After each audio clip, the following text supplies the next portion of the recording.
ಮದುವೆಯಾಗಿ ಕೇವಲ 2 ತಿಂಗಳಿಗೆ ನವವಿವಾಹಿತೆ ಆತ್ಮಹತ್ಯೆಯನ್ನು ಮಾಡಿಕೊಂಡಿದ್ದಾರೆ. ಕಲಬುರಗಿ ನಗರದ ದುಬೈ ಕಾಲೋನಿಯಲ್ಲಿ ಭಾಗ್ಯಶ್ರೀ ಅನ್ನೋರು ಸುಸೈಡ್ ಮಾಡಿಕೊಂಡಿದ್ದಾರೆ. ಮದುವೆಯಾಗಿ ಕೇವಲ 2 ತಿಂಗಳಾಗಿದೆ ಆತ್ಮಹತ್ಯೆಯನ್ನು ಮಾಡಿಕೊಂಡಿರುವಂಥದ್ದು. ಕಲಬುರಗಿ ನಗರದ ದುಬೈ ಕಾಲೋನಿಯಲ್ಲಿ ನಡೆದಿರುವಂಥ ಘಟನೆ. 19 ವರ್ಷದ ಭಾಗ್ಯಶ್ರೀ ಅನ್ನೋರು ಆತ್ಮಹತ್ಯೆಗೆ ಶರಣಾಗಿದ್ದಾರೆ. 2 ತಿಂಗಳ ಹಿಂದೆಯಷ್ಟೇ ಸಚಿನ್ ಅನ್ನೋರ ಜೊತೆಗೆ ಭಾಗ್ಯ ಅವರ ಲವ್ ಮ್ಯಾರೇಜ್ ಆಗಿತ್ತು, ಪ್ರೇಮ ವಿವಾಹ. ಮದುವೆಯಾದ 1 ತಿಂಗಳಲ್ಲಿ ಪತಿ ಮನೆಯಲ್ಲಿ ಕಿರುಕುಳ ಶುರುವಾಗಿದೆ.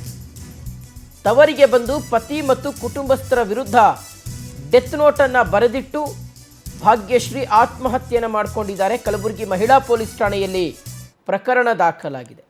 ನೋಡಿ, ಅಷ್ಟಕ್ಕೂ ಇದು ಲವ್ ಮ್ಯಾರೇಜ್, ಪರಸ್ಪರ ಪ್ರೀತಿಸಿ ಮದುವೆಯಾಗಿದ್ದರು.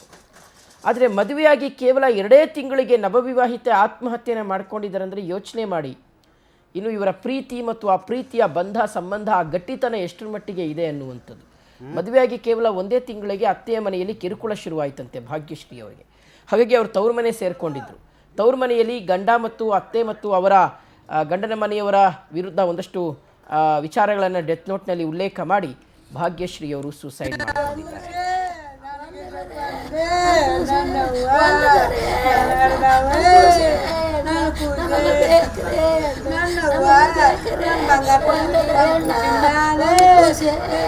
ತಪಸ್ಸೆ ಮಾಡಿ ಆಕೆ ಉದ್ದಾನೆ ಮಾಡಿ ಪಾಂಡ್ಯ ಬಟ್ಟಿ ಮಾಡಿ ಬದುಕಾಳೆ.